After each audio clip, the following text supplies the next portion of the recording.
Hi, this is Brent-Anthony Johnson for JamPlay.com. In this lesson, we're going to talk about various different ways to play a major scale. We're going to use C major.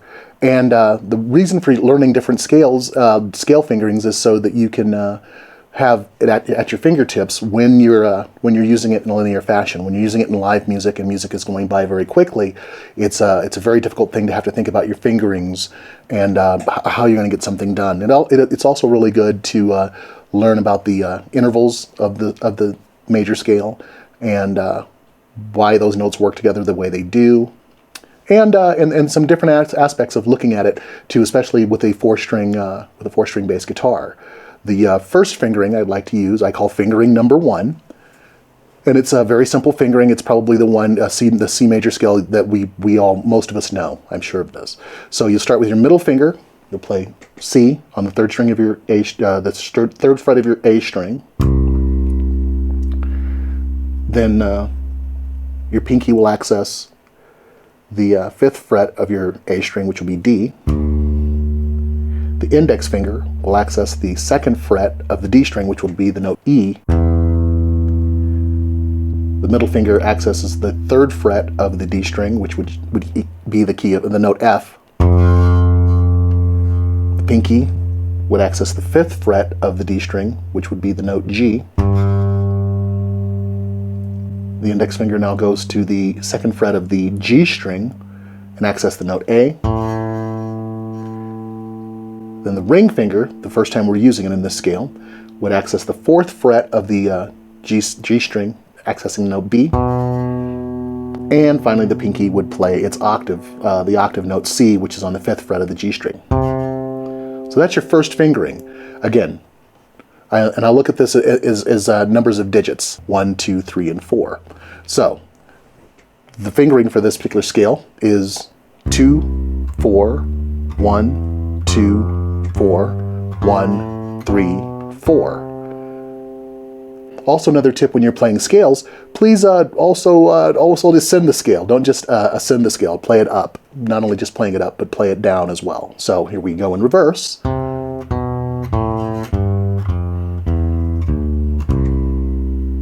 Once again.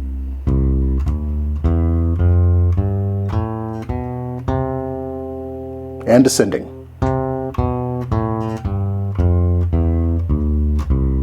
Now notice when I'm fretting, my fretting finger is directly behind the fret on the instrument, because that's where you get the best tone as you're fretting the instrument. So when you're playing and practicing that particular scale, that's one of the things that you're going to look at and keep an eye on as you're playing. So in this scale fingering, you'll want to play in thirds and things of that nature. Now what I mean is by playing in thirds is simply skipping every other note of the scale to give yourself a pattern. It makes the practice time more melodic.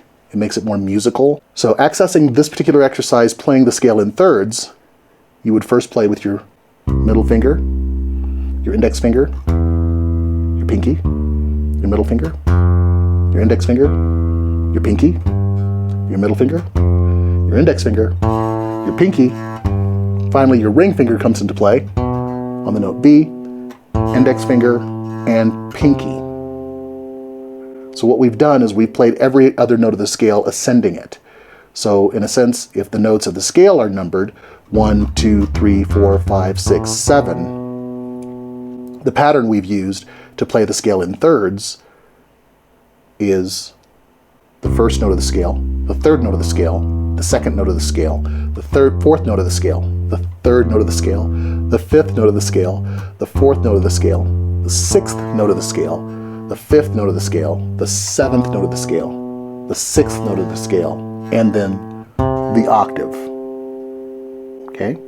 So now we have a fingering diagram that we can use as middle, index, pinky, middle, index, pinky, middle, index, pinky, ring, index, pinky.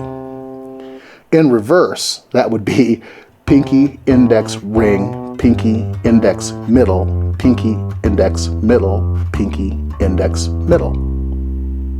And you could round it out by saying pinky, index, middle as well, by playing the note just below the root of the scale, which is the note B, which is also part of the scale, as your 7th note played. So you have a way of playing that and kind of rounding out the exercise and making it more symmetrical.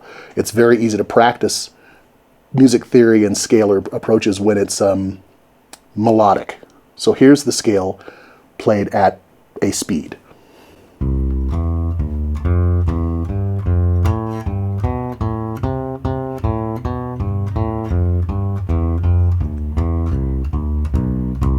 That was the scale in thirds. Now here's the major scale played at that same speed.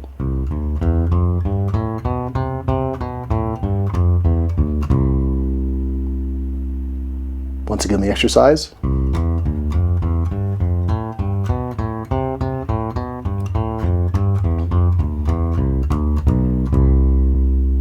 And there you have it.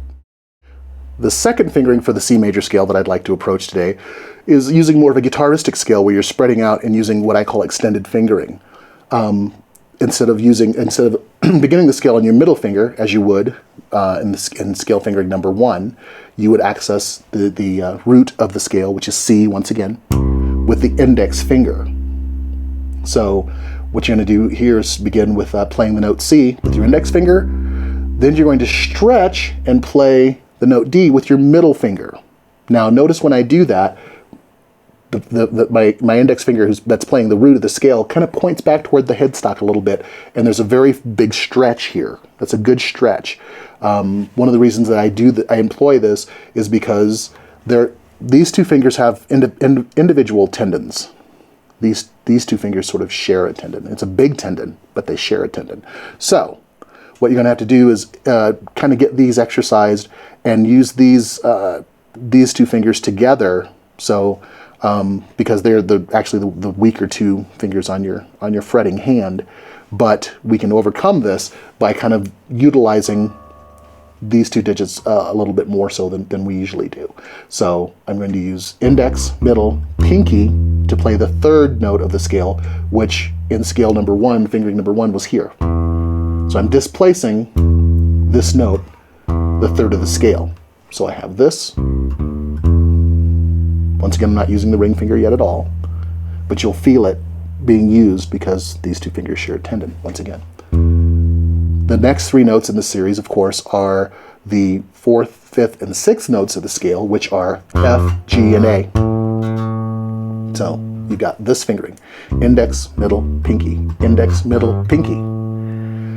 We're going to go up a fret to B on the 4th fret of your G string, access that with your index finger, and then play the octave with your middle finger. So we've kind of closed our hand a little bit. It was open and kind of getting stretched. And at the end of the scale, we can close it, which is kind of a nice relief for that. So the scale played once again is index, middle, pinky, index, middle, pinky, index, middle.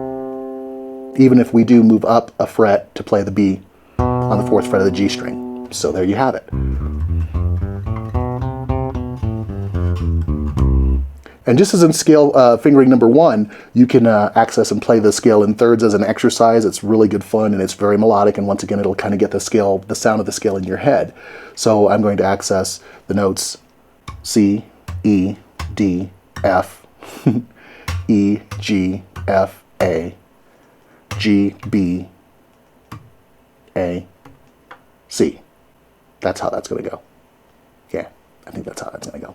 So let's try that again. So and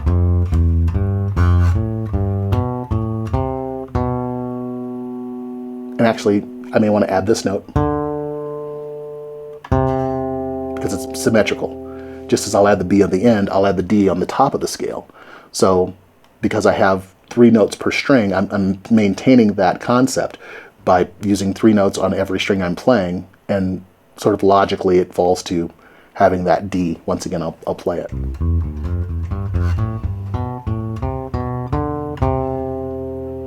So then when you're descending the scale, you would start on D, though it's not the root. Now you can start on C if you'd like, and that's fine as well. So starting on C would look like this.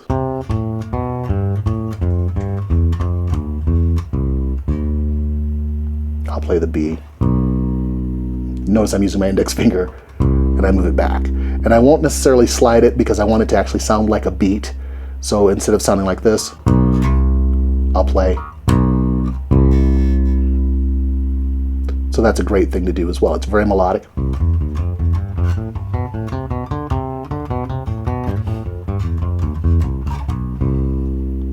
There you have it. That's fingering number 2. Fingering number 3 is a little weird, and the reason I use it is because often when I'm playing major scales during a solo, I'll play aspects of a major scale during a solo, and what I like to have for this particular fingering is I like to have 4 strings to play across as opposed to simply 3. On fingering number 1, we need 3 strings for that. The same thing with scale fingering number 2. With scale fingering number 3, we actually need 4 strings to play across because we're not really using our space, as well as we could necessarily. It's a concept, and it's a different way to approach the scale. And I used to use this a lot when I was playing music with a lot of major scales in it, that I didn't want people to see what fingering I was using. It was kind of a trick. It's a trick of the eye as much as it is anything else. So it's fingered like this. Pinky played on C, which is actually on the, what do we got here? We have the 8th fret of your E string. So we got this note, and we've got this note. So that's the same C, right? You guys understand that? Okay, that's cool. So we've got C, we've got D, we've got E, we've got F, we've got G, we've got A. Then we're going to actually move back a half step to the same B that we've been playing all along, and then play our octave. So in descending that scale, we're going to use this fingering. C, middle finger, B, index finger. We're actually going to play the A with our ring finger. I'm going to play G with our index finger, F with our pinky. We've got E with our ring finger. We've gone to D with our index finger, and back to C with our pinky. So this is a fun scale fingering to use for melodic exercises as well. Once again, playing in thirds.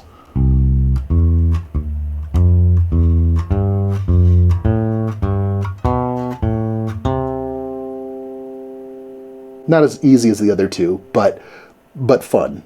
It's a good string kind of hopping exercise, and not really necessarily skipping, because we're sending straight through and we're descending straight back. But if we work out those things when we cover arpeggios and things in another lesson, this fingering might come into play very nicely. So once again.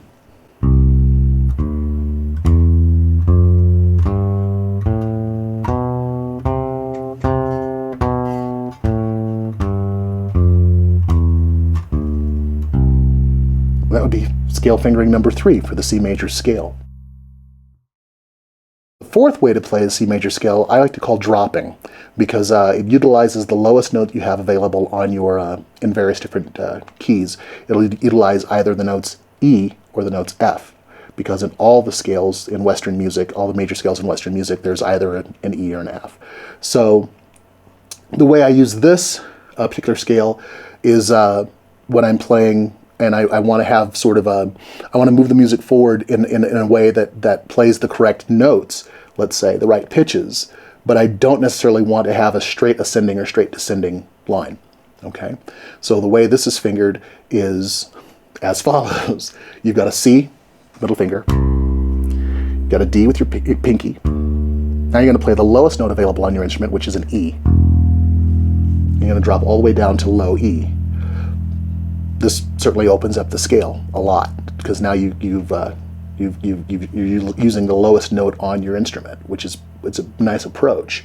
And by the way, when your audience hears these 3 notes, when it hears that last note, by and large, when someone hears that last note it's going to move the other 2 notes below it, because if you tell someone that you're playing a major scale, they automatically sort of think ascending and descending information. Nothing wrong with that really, but a lot of fun. So you've got C, you've got D, now you've got F, which is an open string, the lowest on your instrument by and large. Now you can play F, first fret of the E string with your index finger, G, which is played with your middle finger, A, played with your pinky, B, played with your index finger, and you're right back to this particular, you're not even playing an octave, you're back to the original root that you set with this particular scale. So you're ascending, but really not necessarily. The way it really comes into play is you're just returning to your original root. That's this original note C. So, and you can actually go on and play a C scale. Now I'm utilizing both aspects of scale fingering number 1 and scale fingering number 2 to play this scale, but it's a really healthy scale to learn because you're actually getting a lot more bang for your buck. You're getting a lot more notes than you would use in a typical 7-note ascending or plus an octave, so an 8-note ascending, 8-note descending scale, once again. And you can carry that on to play a scale in a regular scale in C. So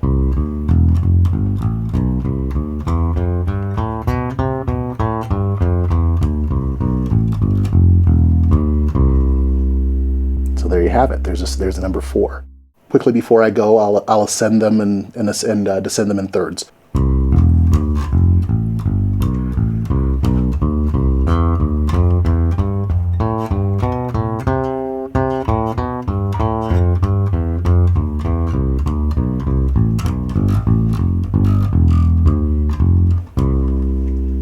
So there's a way to ascend and descend the scale in thirds, but adding some melodic content to it.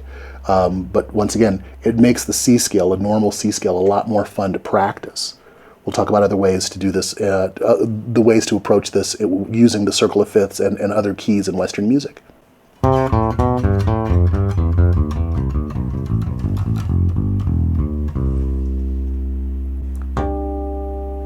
So there you go. Have fun with it. See you next time. Take care.